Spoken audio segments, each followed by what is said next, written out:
우리는 지금 이제 서울드림교회 우리 교회 핵심 가치에 대한 묵상들을 몇 주 동안 나누고 있고, 오늘은 창조성이라는 주제를 가지고 나누고자 합니다. 창조적인 사역, 창조적인 목회에 대해서 이제 함께 나누고자 합니다. 우선 말씀을 하나 읽겠습니다. 마가복음 2장 21절부터 22절 말씀인데 한 절씩 읽어보겠습니다. 제가 먼저 21절 읽겠습니다. 그 누구도 낡은 옷에 새 천 조각을 대고 깁지 않는다. 만일 그렇게 하면 새로 된 조각이 낡은 옷을 당겨 더욱 못 쓰게 될 것이다. 22절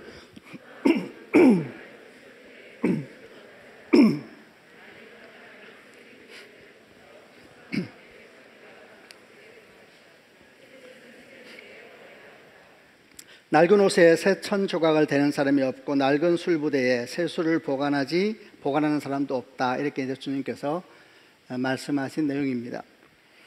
그리스도인도 그러하고 교회도 그러하고 우리 믿음의 여정에 있어서 참 끝없는 도전이고 숙제는 변하지 않는 영원한 복음을 끝없이 변화되는 세상에 어떻게 건강하게 왜곡되지 않게 바르게 전할 것인가 라는 내용일 겁니다.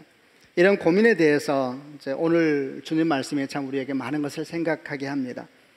우선 낡은 옷에 새 천 조각을 대는 사람이 없다 그랬습니다. 왜 그렇습니까? 왜냐하면은 물로 빨래를 할 때 옷감이 줄어드는데 낡은 옷감과 새 옷감이 줄어드는 비율이 다르기 때문에 낡은 옷감에다 새 옷감을 댄 상태에서 기운 상태에서 빨래를 반복하게 되면 새 옷감이 낡은 옷감을 잡아당겨서 찢어버리겠죠. 그러면 옷을 다 상하게 될 것이니까 어떻게 낡은 옷에 새 천을 대는 그런 어리석은 사람이 있겠느냐, 이렇게 말씀하신 겁니다. 낡은 술 부대에 새 술을 보관하는 사람도 없습니다. 왜 그렇습니까? 예전에는 이제 중동 지역, 중동만이 아니라 다 그랬었죠. 유리병이 없을 때에는 양이나 염소 가죽으로 물통을 만들었고 이제 그걸 가죽 부대라고 하는데, 지금도 중동 지역에서는 이 가죽 부대에 물을 담기도 한다고 합니다. 어쨌든 이 가죽 부대에 포도주를 담아서 보관했는데, 가죽 부대라는 것이 오래되고 낡으면 약해지기도 하고 신축성도 떨어질 수밖에 없습니다. 그런데 만약 이렇게 오래되고 낡은 가죽 부대에 새 포도주를 넣으면 어떤 일이 생기게 되겠습니까?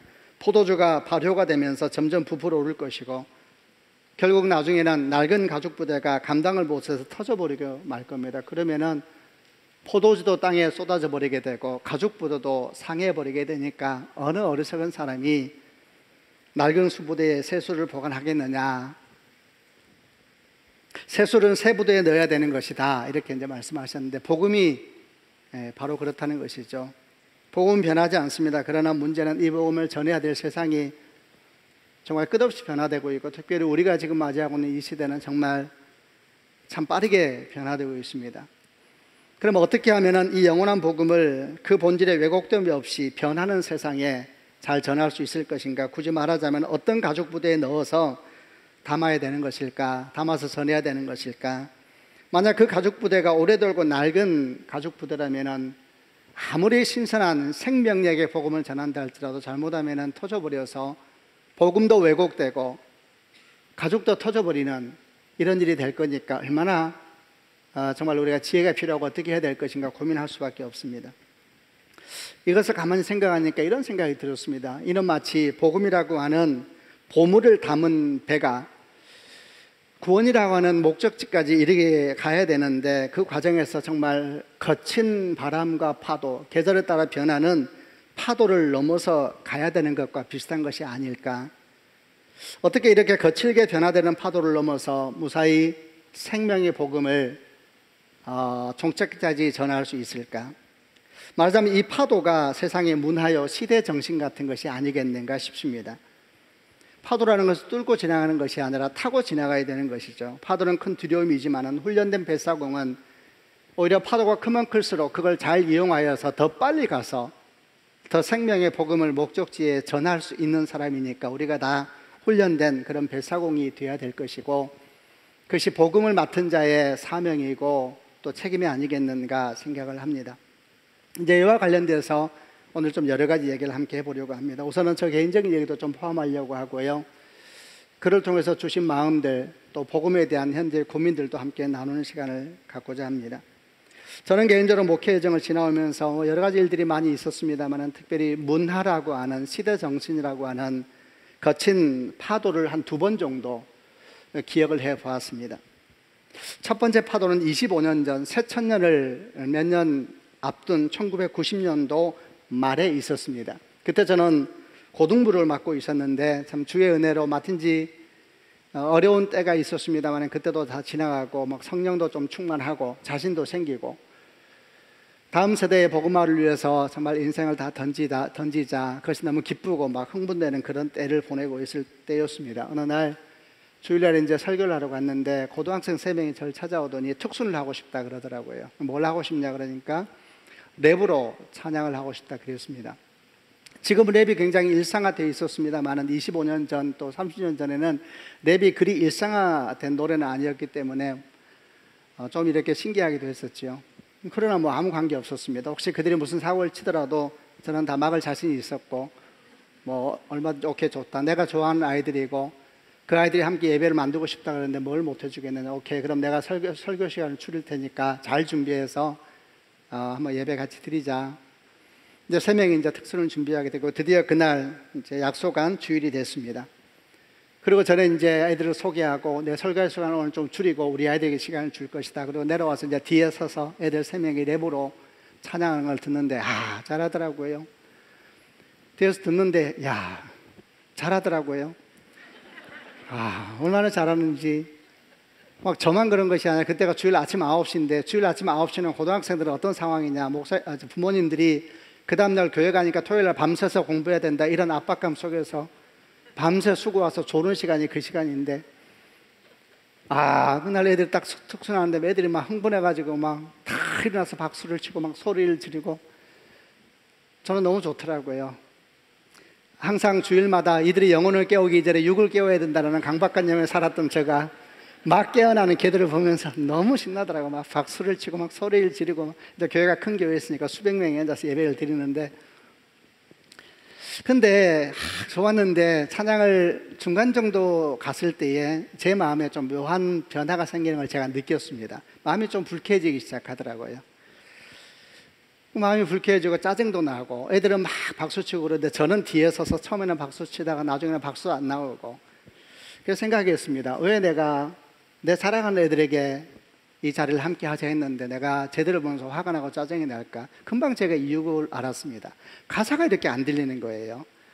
랩이 너무 빨라가지고 아무리 귀를 기울여서 들으려 해도 처음에는 막 신났는데 계속 가사가 안 들리고 막 귀를 기울이니까 힘이 들기도 하고 중간 정도 이제 짜증이 나기도 하고 화가 나기도 하고 이 가사를 저렇게 안 들리게 노래를 하는 거야 막 이런 화도 나기도 하고 이랬는데 저는 화가 나는데 내 옆에 있는 친구들 보니까 변함이 없는 거예요. 처음 그대로 막 흥분하고 소리를 지르고 막 하기에 참 이상하다. 그래서 제가 옆에 있는 여학생에게 그냥 물었습니다. 툭 찌르면서 야 왜요 목사님? 바로 제가 물었죠. 뭐 화 안 나? 이렇게 물었습니다. 그러니까 왜 화나냐 그러길래 제가 말했죠. 가사 들려? 이렇게 물으니까 저한테 이런 말을 했습니다. 안 들려요? 그러더라고요. 전 깜짝 놀랐어요. 다 들리는 줄 알았어요. 안 들린대요. 그래서 다시 물었죠. 안 들려? 근데 화 안 나? 저를 보는 눈빛이 대화가 이렇게 잘 안 된다는 느낌이었잖아요. 왜 안 들리는데 화가 나는지를 이해 못하는 눈으로 저를 보더라고요. 제가 바보가 아니니까 금방 알았죠. 대화를 계속하면 안 되겠다. 그래서 이제 다른 블록으로 갔습니다. 저 옆에 가가지고 남학생 한 명이 또 막 박수를 치길래 제가 또 물었죠. 예 목사님 화 안 나? 왜요? 가사 안 들려? 가사 들려? 안 들려요. 가사 안 들리는데 화 안 나? 목사님 왜 가사 안 들리는데 왜 화가 나요? 저는 사실 그날 제가 설교한 내용은 하나도 기억이 안 납니다. 무엇을 설교했는지 하나도 기억 안 나고 제가 기억나는 것은 하나밖에 없습니다. 왜 가사가 안 들리는데 화가 안 나지? 같은 장소에 있었고 같이 사랑하는 아이들인데 왜 같은 상황 속에서 똑같은 노래를 들으면서 나는 마음이 상하고 쟤들은 저렇게 흥분해가 있을까? 도대체 무슨 일이 있는 걸까? 이제 이런 마음이 가득 찼습니다. 그리고 마음이 온통 이제 그 생각뿐인데 며칠 뒤에 제가 교회 복도를 지나가다가 한 자매를 만나게 됐습니다. 이 자매는 이제 음악을 전공한 자매여서 제가 잠깐 자매를 불러서 자매 잠깐 나하고 얘기 좀 해. 왜요 목사님? 자매 랩 좋아해? 랩 좋아한다 그러더라고요. 바로 물었죠. 가사 들려? 이게 안 들린다 그러더라고요. 그래서 이제 물었죠. 학생들과 저 나이 중간 정도는 자매였으니까 가사 안 들리는데 괜찮아? 화 안 나? 그러니까 자매가 참 제가 잊을 수 없는 얘기를 했습니다. 목사님, 화나시는군요. 화가 나. 가사가 안 들리잖아. 그러니까 자매가 저한테 말했습니다. 목사님, 저는 가사 안 듣고 리듬을 들어요. 이건 또 무슨 소린가? 리듬을 듣는다니. 어쨌든 저는 충격을 받았습니다. 뭔가 지금 무슨 일이 생기고 있나 보다. 그래서 제가 이제 교사를 따로 모집을 했습니다. 내가 좀 공부를 해야 되겠는데 교사 그룹을 따로 좀 편성을 하겠다. 그래서 4명인가 5명을 모아서 아이들을 만나지 말고 매주 나를 좀 만나달라. 그 대신에 주중에 공부를 좀 해오는데 우선 학교를 한 명 보냈어요. 학교를 가서 학교에서 무슨 일이 생기는지를 알아봐 달라. 학원을 가서 학원에서 무슨 일이 생긴지 알아봐 달라. 제가 컴퓨터 게임을 못해요. 컴퓨터 게임을 못하는 사람은 거룩한 사람이 아니고 손재주가 없는 거예요. 저는 게임을 못해요.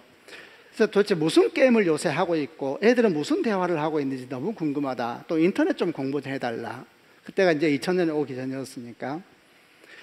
그래서 선생님을 다 파송해서 그들이 정말 열심히 공부해 왔습니다. 그리고 매주 한 번씩 모여서 그들이 공부한 걸 제가 배우기 시작했습니다. 무슨 일이 생기고 있으며 어떤 상황이며 우리 사랑하는 아이들이 도대체 어디에 있는 것일까? 그들은 무슨 대화를 하고 학교에서는 무슨 고민이 있고. 이렇게 한 달, 2달 공부를 하고 난 뒤에 저는 사실 많은 것을 배우게 됐습니다. 제가 아이들을 굉장히 사랑하고 복음을 전하는 목사로 서 있었고 정말 저는 목숨을 줄 준비가 돼 있다고 생각했었거든요. 그런데 그 아이들은 저와 몹시 다른 아이들이라는 것을 알게 되었습니다. 그때 사실 제가 초창기 M세대를 만났던 겁니다. 많은 것이 달랐습니다. 그들은 리듬 세대였고 영상 세대였는데 지금은 훨씬 더 심화되었습니다만 어쨌든 그들은 리듬 세대요, 영상 세대였고 저는 문자 세대였습니다. 그들과 저는 감성의 포인트도 다르고 이성의 포인트도 달랐습니다. 우는 시점도 다르고 감동하는 시점도 다르다는 것을 알았습니다. 이제 저에 대한 얘기를 좀 해보겠습니다. 저는 60년대 중반 태어났습니다. X세대라고 이렇게 칭하는 세대입니다. 저는 제가 국민학교를 졸업하고 난 다음에 제가 너무 세상을 모른다 생각을 해서 노래를 배워야 되겠다 해서 가요를 제가 배우기로 결정을 했습니다. 그래서 처음으로 제가 가사를 적어 다니면서 가요를 배우기 시작했습니다. 세상을 좀 배워야 되겠다. 처음 제가 배운 가요는 뭐였냐면 제목이 갈대의 순정이라는 노래였습니다. 혹시 여러분 이 노래를 아시는지 모르겠습니다. 대화를 위해서 궁금해서 여쭤봅니다. 갈대의 순정 아시는 분? 젊어요 우리 교회가. 어쨌든 그런 노래가 있습니다. 노래는 이렇게 시작합니다. 한번 들어보시길 바랍니다. 사나이 우는 마음을 그 누가 아랴 바람에 흔들리는 갈대의 순정. 제가 13살 때 세상을 배우기 위해서 손바닥에 쓰고 다니면서 외웠던 가사입니다. 저는 그 노래를 들으면서 감동을 했죠. 그렇지, 사나이 오는 마음을 누가 알랴, 갈대의 순정을 누가 알겠는가. 저는 그 노래를 부르면서 이 얘기를 합니다. 그 가사 사이사이에서 그 가사 하나하나가 마치 나의 어떤 감성을 터치하는 느낌이었습니다. 가사를 들으면서 사나이 우는 마음을 그 누가 알랴, 그리고 그 뒤에 리듬들, 그 공간 사이의 호흡에서 저는 울기도 하고 웃기도 했습니다. 그렇게 자랐는데 25년 뒤에 제가 목사가 되어서 고등학생 아이들을 앞고 놓고 설교를 하는데 그들이 부른 노래는 가사가 안 들렸습니다. 그리고 얼마나 말이 빠른지 단어 사이사이에 공간이 없어져 버렸습니다. 저는 어디서 울어야 될지 어디서 웃어야 될지 길을 잃어버렸습니다. 저는 그리고 외치기 시작했습니다. 가사를 돌려다오. 다시 외쳤습니다. 내게 공간을 돌려다오. 그로부터 다시 20년의 시간이 또 훌쩍 지나갔습니다. 지금부터 2년 전이었습니다. 우리 딸이 코로나 팬데믹 기간 중에 이제 직장 취직 준비하는 과정을 좀 옆에서 보았습니다. 여기저기 원서를 넣고 거기다 원서가 통과되면 또 이런저런 과정을 지나서 최종 면접을 보는 일들이 생기기 시작했습니다. 하루는 최종 면접을 보는데 은행이었는데 좀 보수적이더라고요. 코로나 기간인데 하루를 따로 특정한 장소에 가가지고 종일 최종 면접을 본다고 했습니다. 근데 이 딸이 저한테 말하기를 그 최종 면접 보는 사람끼리 모여서 면접 연습을 하러 간다 그러더라고요. 저는 신기했어요. 아니, 이 시국에 어떻게 서로 연결됐느냐. 다 연결된다 그러더라고요. SNS로 다 연결된대요. 제가 말했죠. 잠재적 경쟁자들이구나. 그들이 면접할 거니까. 어쨌든 간에 참 대단하다. 그래서 가서 이제 강남에 모여가지고 몇 시간 동안 함께 밥도 먹고 면접 연습을 하고 왔고, 저는 이제 저녁에 저희 딸과 이런저런 얘기를 했습니다. 저는 궁금하잖아요. 이제 물었습니다. 지연아, 잘 만났어? 잘 만났대. 야, 그리고 오랫동안 밥도 먹고 한 4시간, 5시간 이상을 자기들끼리 시간을 보낸 게 4, 5명이 궁금해서 물었습니다. 나이들이 어떻게 되대? 나이 모르는데? 아, 그래? 그럼 학교는 어디 돼? 학교 모르는데. 아빠, 우리는 면접 연습하러 만났어. 아는데 그래도 인사했을 거 아니야. 그러면 이름은? 이름 아는 사람도 있고 모르는 사람도 있는데. 아니, 지연아, 너 만나가지고 같이 밥 먹고 인사했을 거 아니야. 인사하면은 뭘 물어보니? 사람이 만나서 물어보는 게 있잖니. 안녕하세요, 신지연입니다. 저는 나이가 몇 살이고. 아니, 그게 사람이 만나서 인사하는 건데 너 만나서 이야기도 하고 밥도 먹고 면접 연습했다며. 아빠, 나 면접 연습하고 왔어. 아니, 그래도 인사했을 거 아니니. 인사하면 나이도 물어보고, 인사하면 이름도 물어보고, 다 대학생 졸업했으니까 학교도 물어보고 좀 그런 거 아니니. 아빠, 나 면접 연습하고 왔다니까. 알겠는데 인사할 거 아니니, 인사. 아빠, 면접 연습하고 왔다니까. 왜 나이를 물어보고, 왜 이름을 물어보고, 왜 학교를 물어봐? 자기가 좋아하는 닉네임도 있고. 우리는 나이 물어보러 만난 게 아니고, 학교 물어보러 만난 게 아니라 면접 연습하고 갔다니까. 그래? 하여튼 이름도 모르는데 4시간 밥을 먹고 왔구나. 그래, 알았다. 참 묘하다 생각을 했습니다. 아니, 그럼 만나서 인사를 할 거 아닌가? 아무튼 간에 또 한 번은 이런 일이 있었습니다. 또 한 번 제가 최종 면접을 보게 되었는데, 그 이제 회사가 딸이 원하는 회사였습니다. 근데 이제 줌으로 면접을 본다 그래서 또 아빠라고 좀 도와주고 싶어서 이제 딸에게 저녁에 물었습니다. 지연아, 내일 줌으로 이제 면접을 보는데 회사 임원들이 무슨 질문할까? 그래서 딸이 말합니다. 글쎄, 무슨 질문할까, 아빠? 그래, 아빠가 그래도 직장생활 해봤지 않니? 아빠도 면접도 봐봤어. 아빠 생각에는 아마 임원들이 질문하기를 이런 질문을 할 것 같아. 지연 씨, 우리 회사를 지원하셨는데 우리 회사가 만약에 어려움에 처하면은 지연 씨는 어떻게 할 거예요? 이렇게 나는 물을 것 같아. 그래서 저희 딸은 말합니다. 그걸 왜 물어?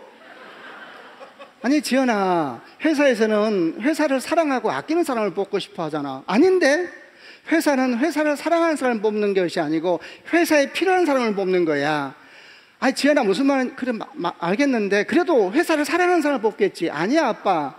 회사에서 제일 당황스러운 사람이 누군지 알아? 회사를 사랑하는데 회사가 원하는 일을 못하는 사람이야. 아, 그래? 말은 맞구나. 또 저는 충격을 받았습니다. 그리고 혼자 생각했습니다. 저는 우리 집에서 Z세대를 만나고 있었던 겁니다. 20년 전에는 M세대를, 그리고 저는 2년 전에는 우리 집에서 Z세대를 만나고 있었던 겁니다. 여러분, 우리가 MZ세대라 그러죠.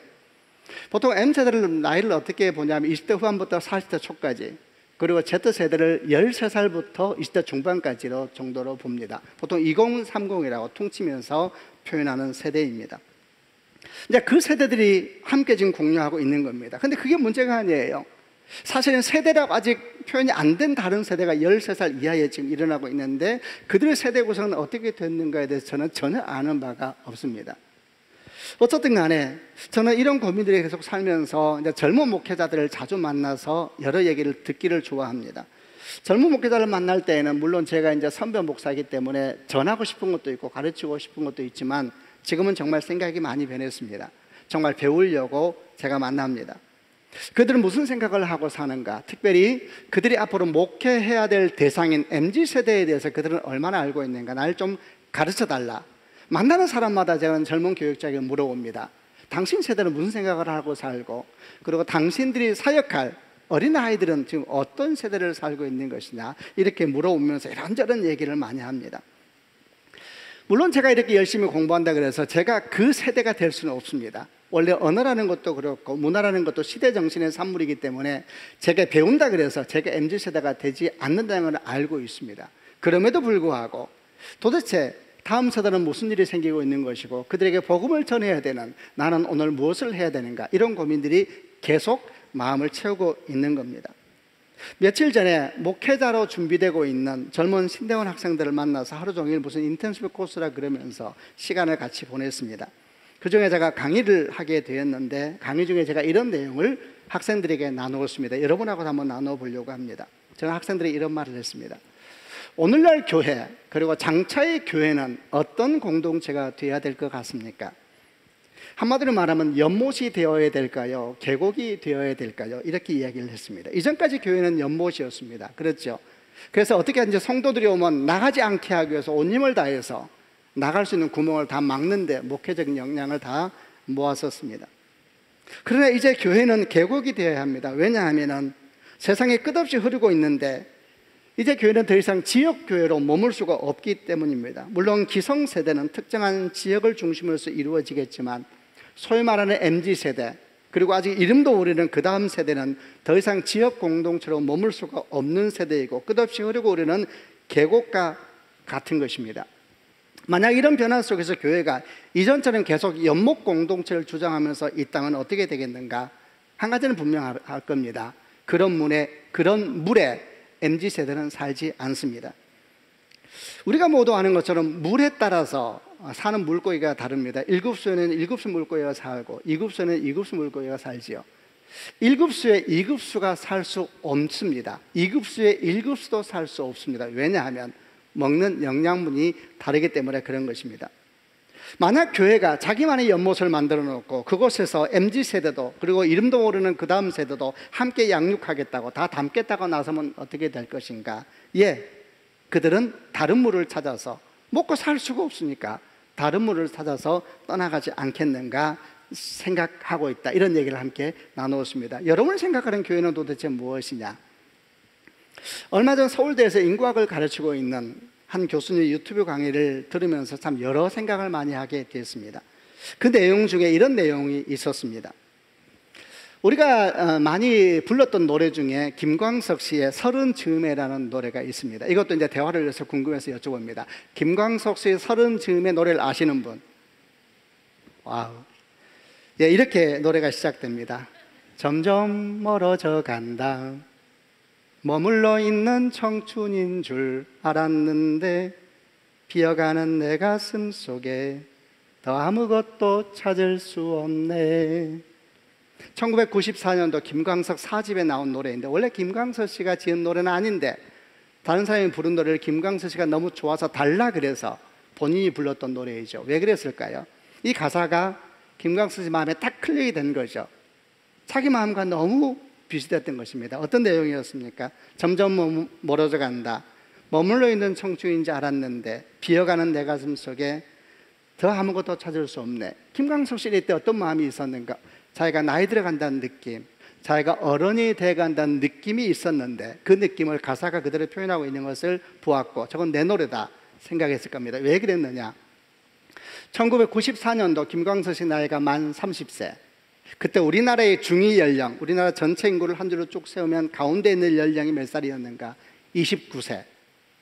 그 사회적으로 어떤 상황이었냐면은 29, 30이 되면은 사회적인 느낌이 나 어른 돼가네, 나이 들어가네, 그런 느낌을 주었습니다. 왜냐하면 밖에 나가면은 반은 나보다 나이가 많고 반은 나보다 나이가 적은 그런 상황 속에서 걸어다니면서 문득 느껴지는 것이 있죠. 나 나이 들어가네, 나 어른 돼가네. 이런 마음이 말 그대로 점점 멀어져 간다. 머물러 있는 청춘인 줄 알았는데 비어가는 내 가슴 속에 더 아무것도 찾을 수 없는, 이런 노래를 할 때마다 김광석 씨는 자기 마음을 토하듯이 아마도 했을 겁니다. 그렇죠, 여러분? 근데 이런 질문을 그 교수가 했습니다. 그런데 여러분, 2022년 금년도 우리나라 중위 연령이 몇 살인지 아십니까? 여러분은 아십니까? 45입니다. 그러니까 1994년도에 30세가 느꼈을 어떤 나이듦에 대한 그런 느낌들이 지금은 45살 때야 느낀다는 겁니다. 왜 결혼을 이렇게 늦게 하는 걸까요? 그냥 생각해 보는 것입니다. 더 질문해 봅니다. 그러면 지금부터 10년 뒤에 2031년이 되면 우리나라의 중위 연령은 몇 살이 되는가? 50세가 됩니다. 2050년, 지금부터 28년 뒤가 되면은 대한민국 중위 연령 쭉 세워놓고 가운데 연령이 몇 살인가? 58세, 환갑. 그러면 그때가 되면 이럴까요? 환갑이 되면 생각하는 거예요. 나 나이 들어가네? 지방에 있는 한 신문사에서 이 교수님에게 전화가 왔다고 합니다. 그리고 이렇게 물었다고 합니다. 그 지역에서, 지방 지역에서 청년들을 위해서 예산 배정을, 청년들을 좀 살려야 되겠다 싶어서 예산 배정을 하려고 하는데, 도대체 청년은 몇 살까지를 청년으로 봐야 됩니까? 이런 질문을 한 겁니다. 그래서 이제 교수님이 말을 합니다. 몇 살까지가 청년일까요? 청년 기본법에 의하면 만 34세, 35세까지가 청년이고, 대부분의 지방자치제 조례에 의하면 39세까지가 청년인데, 그러자 지방에 있는 한 공무원이 이렇게 반응을 했다고 합니다. 그러면 안 됩니다. 그럼 우리 군에는 청년이 한 명도 없습니다. 청년 나이를 55세로 좀 바꿔주세요. 이렇게 말을 했대요. 자, 여러분, 이제 우리 질문해 보겠습니다. 청년은 몇 살까지가 청년인가요? 여러분, 우리가 지금 교회 사역을 하면서 아주 큰 딜레마에 빠져 있습니다. 그게 뭐냐면 청년에 대한 것입니다. 싱글셀에 대한 고민도 우리는 많습니다. 도대체 우리는 어떻게 구분을 할 수 있는 것일까? 청년은 몇 살까지입니까, 여러분? 우리 교회 지금 청년은 35세까지를 기준으로 삼고 있지요. 앞으로도 계속 그렇게 해도 되는 것입니까? 이 나이는 계속 그대로 가야 되는 것일까? 아니면 뭔가 변화가 필요한 것일까요? 저는 앞에서 교회는 연못이 아니라 계곡이 돼야 된다 그랬습니다. 그리고 물마다 사는 물고기가 다르다 그랬습니다. 여러분, 연못과 계곡의 차이가 무엇입니까? 연못은 고여있는 것이죠. 그리고 고여있는 물을 어떻게든지 잘 가두어서 가뭄이 되면 중앙에서 알아서 나눠주겠다는 것이 연못의 개념이죠. 그러나 계곡은 그렇지 않습니다. 계곡은 고여있지 않죠. 계속해서 새로운 물이 흘러 들어오고, 그리고 알아서 새로운 물이 흘러가는 것입니다. 흘러내려오면서 여기저기에 자기들만의 웅덩이를 만들기 시작하고, 여러 물들이 각자의 웅덩이를 만들면서 다시 그 웅덩이에서는 또 새로운 물을 계속 흘러보내면서 주변에 목마른 곳을 향해서, 그리고 갈라진 곳을 향해서 물이 흘러가게 하는 것이 계곡이라고 하는 특징이 아닌가 생각됩니다. 우리 교회는 어떤 교회가 돼야 될까요? 변화되는 세대 속에서 머물러 있는 연못이 될 것인가? 끝없이 중앙에서 뭔가 결정을 해서 이제 문을 열 때다, 이제 문을 닫을 때다 이러면서 전형적인 연못이라고 하는 교회 모습을 가질 것인가? 아니면 계속해서 흐르는 계곡이 되어서 이곳저곳에서 수많은 세대가, 여러분 생각해 보십시오. 아마도 느끼겠습니다만 역사상 어느 때에 지금처럼 많은 문화 세대가 공존한 적이 있었습니까? 이 다양한 문화에는 다양한 영적인 필요가 있는데 그들을 어떻게 도대체 채울 수 있다는 이야기입니까? 우리는 끝없이 새로운 물이 흘러오고 새로운 물이 흘러가면서 여기저기에서 각자의 세대에 맞는 웅덩이들이 생기기 시작하고, 거기에서 각자의 세대가 춤추기 시작하고 노래하기 시작하면서 그들이 또 능동적으로 일을 하여 세상 속으로 흘러가게 하는 이런 교회가 되지 않는다면 우리는 언제까지 연못이라고 하는 그런 틀 속에서 머물 수 있을 것인가? 그럴 수 없다는 이야기죠. 물론 우리는 연못의 역할도 끝없이 해야 되겠지만 근본적으로는 계곡이 되지 않으면 안 된다. 끝없이 새로운 물이 흘러오고 또 새로운 물이 흘러가면서 여기저기에 각 세대에 맞는 웅덩이가 생기면서 춤추고 노래하고 달려가는 그런 변화가 있어야 되지 않겠는가 생각을 했습니다. 이런 고민들 속에서 좀 이제 구체적인 얘기를 좀 해보려고 합니다. 한 세 가지, 우리는 도대체 어떻게 해야 될 것인가? 두 가지 말씀을 한 번 더 읽어보고 우리는 도대체 어떻게 해야 되는가 세 가지 정도를 간단하게 한번 정리해 보겠습니다. 하나는 앞서 읽었던 마가복음 2장 말씀이고, 또 하나는 이사야서 43장 말씀인데, 먼저 마가복음 2장 21절부터 22절까지를 한 번 더 한 절씩 읽어보겠습니다. 제가 21절 읽겠습니다. 그 누구도 낡은 옷에 새 천조각을 대고 깁지 않는다. 만일 그렇게 하면 새로 된 조각이 낡은 옷을 당겨 더욱 못쓰게 될 것이다. 22절. 만일 그렇게 하면 술이 그 부대를 터뜨려 술과 함께 술 부대가 다 못쓰게 될 것이다. 새 술은 새 부대에 넣어야 한다. 자, 이사야 43장 18절부터 21절을 개역개정으로 읽어보겠습니다. 제가 먼저 18절 읽겠습니다. 너희는 이전 일을 기억하지 말며 옛날 일을 생각하지 말라. 19절. 보라, 내가 새 일을 행하리니 이제 나타낼 것이라. 너희가 그것을 알지 못하겠느냐? 반드시 내가 광야의 길을 사막의 강을 내리니 장차 들짐승 곧 승냥이와 타조도 나를 존경할 것은 내가 광야의 물을 사막의 강들을 내어 내 백성 내가 택한 자에게 마시게 할 것임이라. 21절. 이 백성은 내가 나를 위하여 지었나니 나를 찬송하게 하려 함이라. 세술은 새 부대에 넣어야 한다. 그리고 이전 일을 기억하지 말며 옛적 일을 생각하지 말라. 보라, 내가 새 일을 행할 것이다. 내가 광야의 길을 사막의 강을 낼 것이다. 그리고 장차 들짐승 곧 승냥이와 타조도 나를 존경할 것은 내가 광야의 물을 사막의 강들을 내어 내 백성 내가 택한 자에게 마시게 할 것입니다. 이랬습니다. 장차 들짐승 승냥이와 타조도 나를 존경할 것은, 저는 이외에 승냥이와 타조가 우리 다음 세대처럼 느껴지는지 모르겠습니다. 그들 또한 광야에서 길을, 사막에서 강을 만나야 될 것이다. 세술은 새 부대. 우리는 도대체 어떻게 해야 될 것인가? 세 가지 우리에게 필요한 창의적인 접근, 또 그런 마음들을 위해 필요한 것을 나눠보고자 합니다. 첫 번째는 우리에게 필요한 것이 뭘까? 첫째는 시대와 상황에 따라 변하는 문화와 결코 변하지 않는 진리를 구별할 수 있어야 된다라는 겁니다. 여러분, 문화는 무엇이며 진리는 또 무엇입니까? 문화와 진리는 다른 것입니까? 예, 다른 것입니다. 문화는 뭡니까? 문화는 그 시대 정신의 산물이죠. 그래서 시대에 따라 변하고 공간에 따라 변하는 것입니다. 그러나 진리는 시대 정신의 산물이 아닙니다. 하나님께서 우리에게 주신 생명의 말씀이기 때문에 과거나 현재나 미래도 영원히 변치 않는 것이 진리인 것입니다. 그래서 우리는 시대에 따라 변하는 시대 정신의 산물인 문화와 변하지 않는 진리를 잘 구별하여서 진리를 보호하고 문화에 대해서는 활짝 열린 마음을 가져야 되는 것입니다. 예를 들어서 보겠습니다. 여러분, 결혼 문화라고 표현하곤 합니다. 결혼은 문화인가 아니면 진리의 문제인가요? 섞여 있지요. 결혼이라는 것이 한 남자와 한 여자의 만남이라는 것은 진리 문제입니다. 그래서 우리는 동성간 결혼을 비성경적이며 비복음적이며 죄라고 말을 합니다. 이것은 진리 문제이기에 우리는 이에 대해서 타협할 수가 없습니다. 그러나 결혼에서 주례가 있어야 되는가 없어야 되는가, 결혼 주례를 목사님이 해야 되는가 아니면 다른 분이 해도 되는가, 결혼은 교회에서 해야 되는가 아니면 바깥에서 해야 되는가, 이건 문화인 것입니다. 선택하면 됩니다. 진리 문제가 아니기 때문에 그걸 가지고 사생결단하듯이 싸울 필요가 없는 것입니다. 문화와 진리를 어떻게 분별할 수 있는 것인가? 기준은 성경이지요.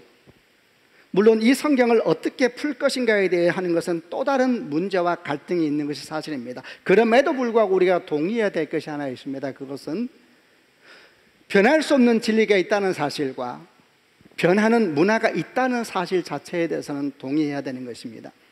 무엇이 문화이고 무엇이 진리인가에 대해서는 논쟁이 있다 할지라도 기본적으로 변하지 않는 진리가 있다는 사실, 그리고 변하는 문화가 있다는 사실을 받아들이는 것은 아주 복음적으로 중요한 바탕이 될 겁니다.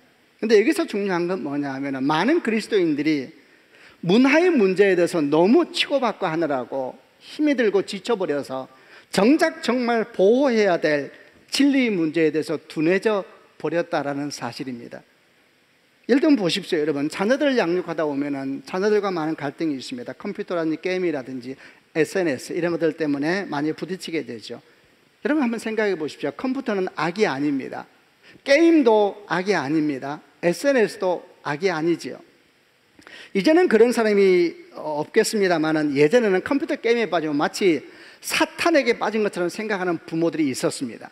그래서 얼마나 싸웠는지 몰라요. 문제는 그렇게 너무 다친 마음으로 접근하다 보니까 그로 말미암아 부모와 자녀들의 마음에 깊은 갈등과 충돌이 생기게 되었고, 그것 때문에 정작 중요한 인생의 주제들에 대해서는 나눌 여지조차 없어지는 그런 상황이 되어버리곤 했다는 겁니다. 또 한번 생각해 보십시오. 학교 성적도 마찬가지입니다. 학교 성적이 나쁜 건 죄가 아닙니다. 너무 당연한 말이죠. 그런데 마치 이 문제에 생명이 달린 것처럼 달려드는 부모님들이 계십니다. 그래서 어떻게 되었는가? 이 문제에 생명을 걸고 달려드는 부모님 때문에 정작 중요한 인생의 주제에 대해서는 나눌 여유도 없어지고 쿠션도 없어지고 말았습니다. 여러분, 가만히 생각해 보십시오. 우리가 문화라는 것은 너무 매여서 싸우고 있는 바람에 정작 지켜야 될 진리의 부분에 있어서 영향력을 놓쳐버린 이 상황을 도대체 누가 기뻐할 것인가? 이건 사탄이 기뻐하는 것이지요. 우리는 문화에 대해서는 할 수만 있다면 넓은 마음을 가져야 될 것입니다. 우리의 창조적인 접근이 필요한 부분이 바로 이 문화의 영역이지요. 문화에 대해서 너무 제한하고 자기중심적인 태도를 놓지 않는다면 우리는 잘못하면 정말 보호해야 될 진리에 대해서 영향력을 잃어버리는 대가 지불을 하게 될지도 모릅니다. 우리는 문화와 진리를 잘 분별하고 문화에 대해서는 열린 마음을, 진리에 대해서는 굳은 중심을 가져야 될 것입니다. 두 번째 우리에게 필요한 태도는 무엇입니까? 그것은 문화를 두려워하지 말고 오히려 그 문화를 복음을 위한 통로로 바꿔버려야 한다는 사실입니다. 여러분, 문제는 문화가 아닙니다. 두려움이죠. 마음을 열고 그 문화의 두려움을 우리가 도전하지 않는다면 우리는 어떻게 하겠습니까? 처치브리처에서 한 목사님을 만났는데 이분이 은평구에 있는 좀 높은 지대로 이사를 하게 됐습니다. 왜 그리 갔냐 그러니까 거기가 싸니까 갔다. 너무 잘했다 그랬습니다. 그 목사님이 저한테 찾아와서 이런 얘기를 하는 거예요. 목사님, 은평구에 있는 좀 높은 지대로 이사를 하게 되는데 집을 좀 깨끗하게 바꾸고 싶대요. 왜요? 그러니까 깨끗하게 바꿔서 그 집을 오픈해서 주변에 있는 많은 사람들이 와서 쉬기도 하고 머물기도 하면서 복음이 전해지는 그런 공간으로 만들고 싶다. 그래서 제가 알고 너무 좋습니다.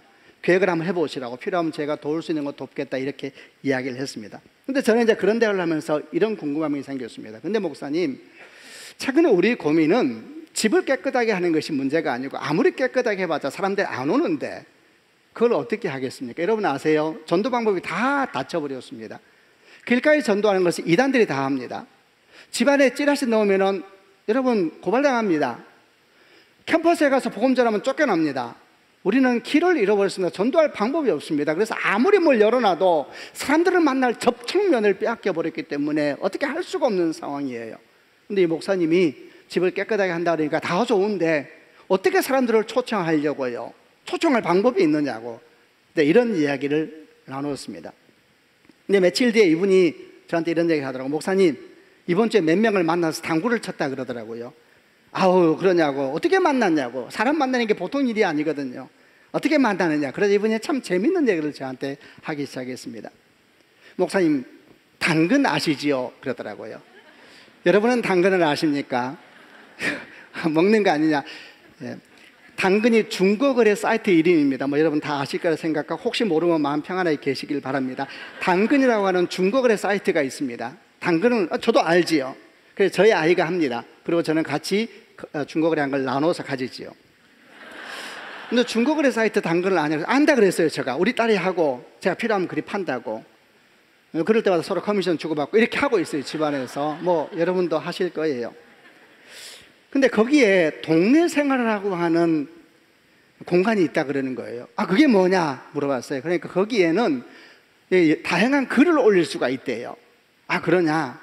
그래서 거기에다가 자기가 당구 치는 사람 찾습니다라고 글을 올렸다는 거예요. 그러니까 여기저기서 연락이 와서 한 4명을 만났대요. 각각 아줌마도 오기도 하고 아저씨도 오기도 하고. 그래서 당구를 쳤다는 거예요. 그래서 저는 이제 목사니까 야, 참 좋다. 사람 만날 수 있다는 게 얼마나 좋은 것이냐. 근데 제가 이래 궁금해서 물어봅니다. 근데 목사님, 궁금한 것이 있는데 그 사람들은 목사님을 어떻게 믿고 옵니까? 목사님이 이상한 사람이면 어떻게 해요? 당구 치자 그랬더니 왔더니 당구를 안 치고 어려움이 생기면 어떻게 합니까? 어떻게 목사님 믿고 옵니까? 혹시 목사님이 목사님이라는 사실이라든지 신뢰할 만한 사실이라는 걸 글로 올립니까? 하나도 안 올린대요. 아니, 그러면 어떻게 목사님 믿고 옵니까? 그러자 저한테 이런 얘기를 했습니다. 저는 온도 관리를 합니다. 그러더라고요. 다시 이게 또 무슨 말이냐? 온도 관리가 뭡니까? 그러니까 당근 사이트에는 중고거래를 하면서 거래를 하면서 피드백을 하게 돼 있대요. 물건을 사고 파는 사람들이. 그래서 이 중고거래를 정직하고 잘하고 좋은 물건을 싸게 팔고 현장에 나와서 사람을 불편하게 안 만들고 깨끗하게 하고 말한 대로 물건이 좋고 그러면 피드백을 올린대요. 그 피드백이 좋으면 온도가 올라간대요. 온도가. 제가 바로 사이트에 들어갔죠. 나도 한번 해보자. 그럼 들어갔어요. 36.5도. 거래 하나도 없는 상태. 제가 물어봤어요. 목사님한테, 그러면 목사님, 거래를 잘못하면 온도가 내려가느냐? 내려간대요. 33도인 사람도 있대요. 그런 사람은 조심해야 된대요. 그럼 목사님 몇 도냐? 55도래요. 55도 어떻게 관리했느냐? 몇 개월 전부터 관리했대요. 온도 관리를. 그래서 좋은 물건을 싸게 내놓고 가서 웃으면서 팔았고 안녕히 가시라 그러고 피드백을 기다리고 그러면서 온도 관리를 해왔다는 거예요. 저는 그 얘기를 듣는데 정말 여러 생각이 들었습니다. 저는 목사입니다. 끝없이 고민합니다. 어떻게 하면 사람들을 만날 것이며 그들과 함께 복음에 대한 얘기를 할 수 있는 기회를 내가 포착할 수 있을 것인가. 얼마나 어려운 숙제인지 모릅니다. 그 공간이 다 없어져 버렸습니다. 이분이 온도 관리를 통해서 그 일을 하고 있다는 거예요. 너무 제가 신났습니다. 말했습니다. 계속 관리해 보시라고. 너무 궁금하다. 그러자 옆에 있는 다른 목사님이 말했습니다. 저도 동네 생활에다 글 하나 올렸습니다. 뭘 올렸습니까? 교회 이사 왔다는 글 올렸습니다. 피드백이 어떻습니까? 상욕이 다 들어갔대요. 거기는 교회 광고하면 안 되는 것이었던 거예요. 여러분, 저는 이런 걸 보면서 또 생각합니다. 도대체 우리는 지금 어디에 서 있는가? 여러분, 문화 자체는 죄의 문제가 아닙니다. 문화를 어떻게 사용할 것인가는 우리에게 주어진 숙제요, 도전인 것입니다. 우리가 변치 않는 복음을 세상 가운데 어떻게 전해야 될 것인가, 정말 이게 생명이라면 이걸 어떻게 전해야 될 것인가 고민한다면 우리는 세상이 변화에 대해서 어떻게 고민을 안 할 수가 있습니까? 고민한다면 도대체 어떻게 복음을 전할 수 있을 것인가, 어디에 열린 문이 있고 어디에 문이 닫혔는가, 어떻게 녹화하지 않으면서 찾지 않을 수가 있겠습니까? 저는 우리 차세대를 보면서 얼마나 고마운지 모릅니다. 지난주도 영상을 보았습니다만 차세대 교육자는 한 사람 한 사람이 연기자가 된 것 같습니다. 다들 방송 편집을 하고 또 배우고 있습니다.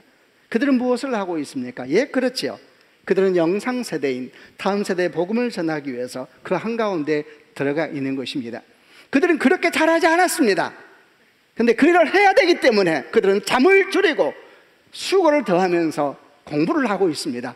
공부하면서 영상을 만들고, 어쩌면 옛날 분들 볼 때는 목사가 말씀과 기도에 전무하지 아니하고 저게 정신이 없냐라고 말할지 몰라도 그들은 복음을 위하여 그 길을 걷고 있는 것입니다. 우리는 도대체 어떻게 해야 됩니까? 도와야지요.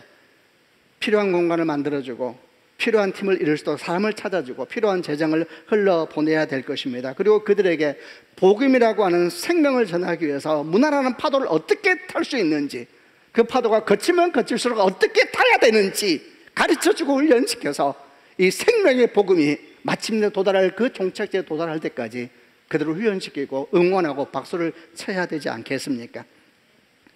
마지막 세 번째 우리에게 필요한 것은, 항상 기억할 것은, 사람을 바꾸는 것은 문화가 아니라 복음이라는 사실을 기억해야 될 것입니다. 이사야 54장 2절로 3절 말씀에 네 장막터를 넓혀라. 네가 사는 천막을 마음껏 펼치고 넓혀라. 밧줄을 길게 누리고 말뚝을 단단히 박아라. 네가 오른쪽과 왼쪽으로 넓게 퍼져나갈 것이며 네 자녀가 다른 나라를 차지할 것이다. 그들이 폐허로 변한 성에서 다시 살 것이다. 아멘. 네 장막터를 넓혀라. 네가 사는 천막을 마음껏 펼치고 펼쳐라 그랬습니다. 여러분, 장막터를 넓혀야죠. 마음껏 넓혀야 됩니다. 그런데 그러기 위해서 무엇이 필요합니까? 말뚝을 봐야 돼요. 말뚝을 단단히 박아야 되는 것입니다. 말뚝이 단단히 박혀지지 않으면 넓히면 넓힐수록 위험해질 수밖에 없습니다.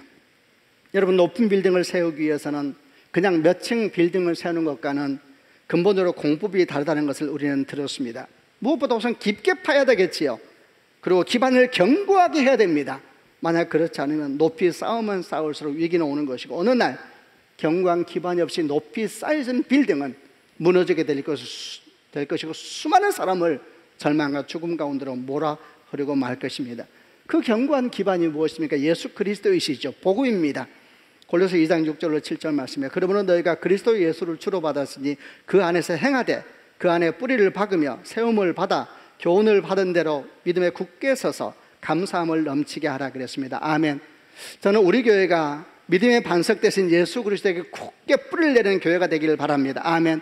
그래야지 수많은 세대의 변화 속에서 마음껏 장막을 넓혀서 수많은 세대들이 각자의 공간 속에서 마음껏 춤출 수 있는 교회가 되고 마음껏 노래할 수 있는 교회가 되지 않겠습니까? 저는 그래서 이렇게 복음의 확장을 위해 창의적인 도전을 함에 있어서 세대별의 역할이 다르다고 생각합니다. 기성세대, 저는 기성세대죠. 우리들은 어떻게 해야 될 것인가? 우리는 중심을 잘 잡아야 됩니다. 특별히 예수 믿은 지 오래된 사람들, 내가 주님 사랑한다고 생각하는 사람들은 중심을 참 잡는 연습을 해줘야 됩니다. 더 열심히 기도하고 더 열심히 예배의 자리를 딱 지켜줘야 됩니다. 우리가 중심을 딱 잡고 섰고 헌신하고, 오늘 제가 일부 예배 여호사 목사님 설교를 영상으로 들었는데 제 설교 말고 꼭 여호사 목사님 설교를 들어야 돼요. 구체적으로 어떻게 할지를 너무너무 잘 설명해 주었어요. 그러니까 먼저 믿는 사람들이 할 일이 있습니다. 우리가 중심을 잘 잡고 버텨줘야지, 그래야지 높이 기둥을 세우고 수많은 다음 세대가 와서 춤출 수 있는 구덩이를 여기저기에 파도 문제가 안 생기는 것입니다. 먼저 믿는 자들이 그냥 다음 세대하고 똑같이 정신없이 달려가겠다 그러면은 어떻게 되겠습니까? 모두가 다 달려가겠다 그러면 안 되죠. 누군가는 중심을 딱 잡고 서서 기도하는 자리를 지키고 말씀의 자리를 지키고 예배의 자리를 지키고 현장을 나오고 그래야지. 그렇지 못한 자녀들이 마음껏 춤추면서 우리가 만났던 주 예수를 만나서 정말 주의 생명을 경험하는 역사가 일어나지 않겠습니까? 하나님은 우리와 함께하기 위해서 베들레헴 마을 구유까지 떨어주셨고 우리를 구원하기 위해서 골고다 십자가 언덕까지 높이 올라가 십자가 못 박혀 죽으셨습니다. 우리가 어디를 갈 수가 없으며 어디를 내려가지 못하겠습니까? 주의 복음을 위해서라면 무엇이든지 우리가 할 수 있고 굳게 붙잡고 나아가서 어떻게 하든지 도대체 헤아릴 수 없는 다음 세대를 바라보면서 우리가 도대체 무엇을 해야 될 것인가 기도하고 고민하면서 걸어가야 될 줄로 믿습니다. 성령의 충만함을 구하십시다. 선한 지혜를 구하십시다. 과거의 전통을 존중하되 묶여있지 말고 날마다 새롭게 다가오는 거친 파도를 두려워하지 말고 그 파도를 타는 연습을 하십시다. 우리는 누굽니까? 우리는 복음의 선물을 가진 항해자들입니다. 그래서 낙심하지 말고 열심히 달려가면 우리 생명보다 귀한 예수 그리스도가 정말 그러하시다면 온 힘을 다해서 우리가 다음 세대에 전하십시다. 지혜를 구하고 은혜를 구하고 마음껏 열고 무엇을 두려워하겠습니까? 두려워하지 말고 놀라지 말고 특별히 서울 드림교회 열심히 하면 하나님께서 은혜 베풀어 주셔서 우리가 주 앞에 갈 때 우리보다 부흥하는 다음 세대를 봐야지. 우리가 주 앞에 갈 때 지금 세대들처럼 우리 때는 부흥했는데 이런 소리 하고 있으면 되겠습니까? 우리 다 주 앞에 갈 때에는 우리보다 더 큰 부흥 세대를 바라보면서 주께 영광을 돌리고 눈 감읍시다. 그날 될 때까지 열심히 달려가서 주의 복음을 전하는 교회가 되고 성도가 되기를 주님의 이름으로 축원합니다. 아멘. 기도하십시다. 한번 다 가슴에 손을 얹어 보시길 바랍니다. 성도 여러분, 오늘 말씀을 들으면서 어떤 생각이 들었습니까? 저도 그렇고 여호수아 목사도 그렇고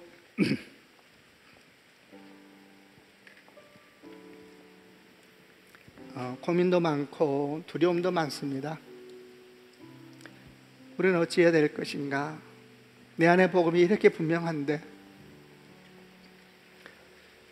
모든 문이 막혀버린 것 같은 이 시대를 보면서 우리는 어떻게 해야 될까?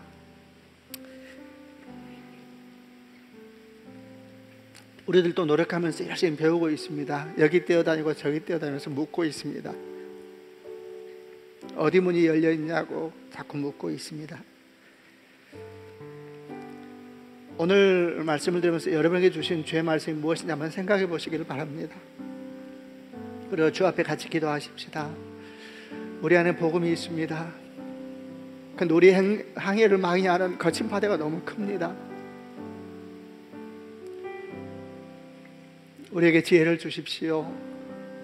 성령의 충만함을 주십시오. 어떻게 해야 될지 가르쳐 주시고 교회가 깨어있게 해주시고 성도들이 마음과 뜻을 모으게 해주시고 우리 최선을 다하면서 걸어갈 때 복음의 역사가 끊이지 않게 도와주십시오. 우리 주신 말씀을 생각하면서 같이 한번 하나님께 기도하겠습니다.